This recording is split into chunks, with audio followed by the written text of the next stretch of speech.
2 గంటల విరామంలో పన్నీరు సెల్వం శశికళ గవర్నర్ విద్యాసాగర్ రావును కలిసి ప్రభుత్వం ఏర్పాటు చేసేందుకు ఆహ్వానించాలని కోరారు. ప్రస్తుతం గవర్నర్ నిర్ణయం ఎలా ఉండబోతుందనే అంశాన్ని మా ప్రతినిధి నాగేశ్వరరావు ప్రత్యక్ష ప్రసారం ద్వారా అందిస్తారు. ఇప్పుడు బంతి గవర్నర్ కోర్టులోకి వచ్చింది.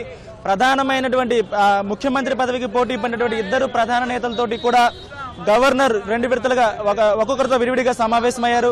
ముందుగా 5 గంటల సమయంలో 4:45 పన్నీర్ సెల్వం గవర్నర్ వద్దకు వెళ్లారు. ఆ తర్వాత 7:30 గంటల సమయంలో శశికళ కూడా గవర్నర్ కలిశారు.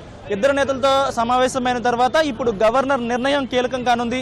దీనికి సంబంధించి 4 రోజులుగా కూడా తమిళనాడులో రాజకీయ పరిణామాలు ఒకదాని వెంట ఒకటి శరవేగంగా మారుతూ వచ్చాయి. అప్పటి వరకు ముఖ్యమంత్రిగా ఉన్నటువంటి పన్నీర్ సెల్వం రాజీనామా చేయడం, ఆయన స్థానంలో శశికళ ముఖ్యమంత్రి అభ్యర్థిగా ఎంపిక కావడం, మళ్ళీ 2 రోజుల్లోనే పన్నీర్ సెల్వం తన రాజీనామాను ఉపసంహరించుకుంటా అని చెప్పడం, వరుసగా జరిగిన పరిణామాలతోటి మొత్తం రాజకీయ అస్థిరత, అనిశ్చితి కనిపించింది. ఇప్పుడు దీన్ని పరిష్కరించాల్సినటువంటి వ్యక్తి గవర్నర్ విద్యాసాగర్ రావు ఇద్దరు నేతలతోటి సమావేశమయ్యారు. ఈ పరిస్థితుల్లో గవర్నర్ ఏ నిర్ణయం తీసుకుంటారు అనేది కీలకం కానుంది. విడివిడిగా చూసుకున్నట్లయితే ముందుగా పన్నీర్ సెల్వం కలిసినప్పుడు ప్రధానంగా 3 విషయాలను గవర్నర్ దృష్టికి తీసుకువెళ్లారు. ఒకటి, తాను రాజీనామాను తిరిగి ఉపసంహరించుకుంటున్నాను, దానికి అనుమతించాలని కోరారు. 2, తన చేత బలవంతంగా రాజీనామా చేయించారు.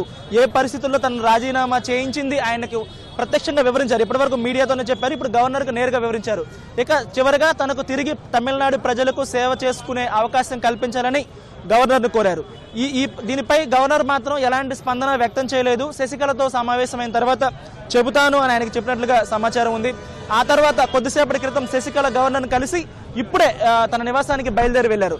శశికళ కూడా ప్రధానంగా సంపూర్ణంగా మెజారిటీ మొత్తం కూడా తనకే ఉంది, ఎమ్మెల్యేల మద్దతు పూర్తిగా తనకే ఉందనే విషయాన్ని గవర్నర్కు స్పష్టం చేశారు. 4 రోజుల క్రితమే తనను శాసనసభాపక్ష నేతగా ఎన్నిక చేసిన తర్వాత ఎందుకు ఇంకా ప్రమాణ స్వీకారానికి పిలవడం లేదు, దీనివల్ల రాష్ట్రంలో తప్పుడు సంకేతాలు వెళ్తున్నాయనే విషయాన్ని గవర్నర్ దృష్టికి తీసుకొచ్చారు. ప్రజాస్వామ్యబద్ధంగా తన ఎన్నిక జరిగినప్పుడు గవర్నర్ రాజ్యాంగ విధులను ఎందుకు నిర్వర్తించడం లేదు అనే విషయాన్ని ఆయన దృష్టికి తీసుకొచ్చారు. అయితే ఈ సందర్భంగా గవర్నర్ ఆమెపై ఉన్నటువంటి ఆదాయానికి మించిన కేసులకు సంబంధించిన అంశాన్ని కూడా ప్రస్తావనకు తీసుకొచ్చే అవకాశం ఉంది. దానికి సంబంధించి కూడా ఆయన మాట్లాడి ఉంటారని భావిస్తున్నారు. దానిపై పూర్తి నిర్ణయం వచ్చిన తర్వాత ఒకవేళ ప్రమాణ స్వీకారానికి పిలుస్తాను అని చెప్పి ఉండొచ్చే అవకాశం ఉంది. అయితే ఏం జరిగింది వారిద్దరి మధ్య సంభాషణ అనే దానిపై ఇంతవరకు సమాచారం వెల్లడి కాలేదు. పన్నీర్ సెల్వం లాగా శశికళ కూడా ఇంటికి వెళ్ళిన తర్వాత మీడియాతో ఏమన్నా మాట్లాడితే దానికి సంబంధించిన వివరాలు బయటకు వచ్చే అవకాశం ఉంది. మొత్తానికైతే ఇలాంటి సంఘటన, ఇలాంటి పరిస్థితుల్లో ఈ విషయాన్ని గవర్నర్ ఆమె దృష్టికి తీసుకొచ్చారని మనం చెప్పుకోవచ్చు. ఇకపోతే గవర్నర్ ఒకవేళ అధికారికంగా అపాయింట్మెంట్ ఇవ్వకపోతే ఎమ్మెల్యేలందరితో కూడా ప్రదర్శన ఇదే రోడ్డుపై లేకపోతే గవర్నర్ బంగ్లా ముందు ప్రదర్శన చేయాలి అని నిర్ణయించారు. దాన్ని కూడా గవర్నర్ వ్యూహాత్మకంగా అడ్డుకున్నట్లుగా కనిపిస్తుంది. ఎందుకంటే ఎమ్మెల్యేలు ఎవరూ రావద్దు, కేవలం కొంతమంది నేతలు మాత్రమే రావాలని షరతు విధించారు. దాంతో కేవలం 4-5 మంత్రివర్గంలో ఉన్న 4-5 వ్యక్తులతో ఆమె నిన్నటి వరకు మంత్రులుగా పనిచేసిన 4-5 వ్యక్తులతో కలిసి గవర్నర్ను కలిశారు.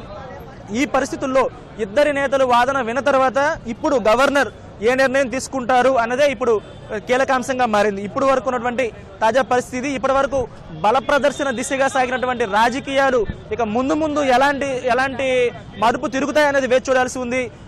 పన్నీర్ సెల్వం తన శిబిరంలోకి ఎంతమందిని ఆహ్వానిస్తారు, లేకపోతే బల నిరూపణ చేసుకుంటాను, నాకు అవకాశం ఇవ్వండి అని గవర్నర్ను కోరిన ఆయన అందుకు ఎలాంటి వ్యూహాన్ని అవలంబిస్తారు, తన చేతిలో ఉన్నటువంటి ఎమ్మెల్యే 130 మందిని ఎంతవరకు కాపాడుకుంటారు అనేది ఇక రాబోయే రోజుల్లో చూడాల్సిన పరిస్థితి ఉంది. ఇప్పటివరకు ఉన్నటువంటి పరిస్థితి.